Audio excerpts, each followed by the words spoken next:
Pendant que 106 membres du Congrès américain ont exhorté le département d'État à divulguer les informations acquises sur le trafic systématique des organes des pratiquants de Falun Gong prélevés à vif par le PCC, une liste de noms des présumés participants responsables de la tentative du coup d'État de Bo Xilai circule largement sur Internet et à l'étranger. La liste implique 89 personnes de différents horizons.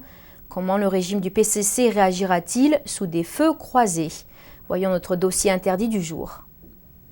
Le 4 octobre, le site panchinese-blogspot.com a publié une liste de membres impliqués dans la tentative du coup d'État mené par Bo Xilai et Zhu Yongkang. Le groupe comprenait des personnes de l'armée, de la police et des secteurs de propagande. La rumeur circule que Bo Xilai prévoyait de changer le nom du PCC pour l'appellation du Parti communiste maoïste chinois. Toutefois, certains analystes remarquent l'omission sur la liste des noms de certaines personnalités impliquées dans le complot, tels que celui du vice-premier ministre Hui Lianhu et de l'ancien chef du département du Front uni du travail Du Chinin. Sur la liste se retrouve aussi le nom de Wu Chaozu, ancien ministre des Sports, supporter d'antan de la pratique du Falun Gong. Le 15 mai 1998, lors d'une inspection d'activité de remise en forme, Wu Chaozu s'était arrêté pour admirer la pratique des exercices du Falun Gong.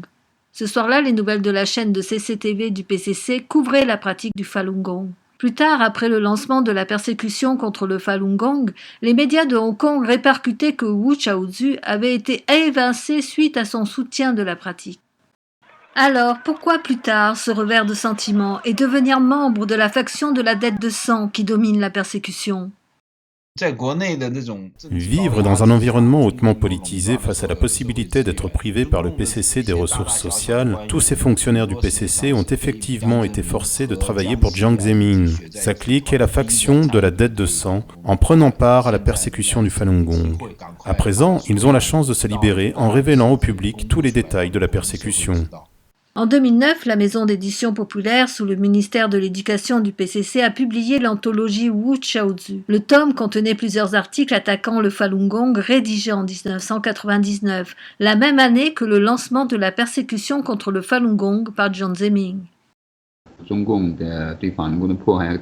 Sous la terreur de la répression du Falun Gong, beaucoup de gens qui avaient étudié ou appuyé la culture traditionnelle chinoise, comme le Qigong, ont été forcés de trahir leur conscience.